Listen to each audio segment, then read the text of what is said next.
by x plus 1 by x plus 1 plus into 1 plus x plus 2 into 1 plus x by 3 এর মান কত?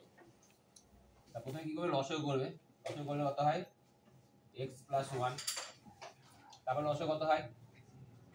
x plus 1, তাহলে x plus 1 plus 1। তারপরে কত হয় বলো?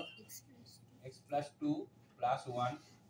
তারপরে x plus 3 plus 1। তাহলে কত হলো? x plus 1 by 1 x x plus 2 by x plus 1 x plus 3 by x plus 2 x plus 4 by x plus 3। 3 3 2 2 কেটে সরি এই কেটে গেল। হলো কত? x plus 4 by কত? x। মানে প্রথমে এটা শেষেটা করতে হবে, ঠিক আছে? এটা বিচ্ছেদ নিয়ম লাগিয়ে দাও। বিচ্ছেদ নিয়ম করলে কি হবে? x by x প্লাস কত?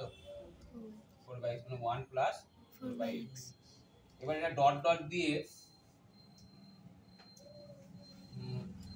দিয়ে এটা এরকম থাকতে পারত 1 প্লাস 1 বাই x প্লাস 100 থাকতে পারত। তাহলে সেক্ষেত্রে কি করতাম? ডট ডট দিতাম, x প্লাস 100 লিখতাম, দিতে কত? x প্লাস 100 প্লাস কত? 1। আবার ডট ডট দিয়ে x প্লাস 101 বাই কত? x plus 100। তাহলে আমি কি বুঝতে পারছি? উপর নিচ উপর নিচ উপর নিচ। তাহলে এটার উপর নিচ উপর নিচ কেটে গেল। কেটে গেল তো? তাহলে হতো কত বলো?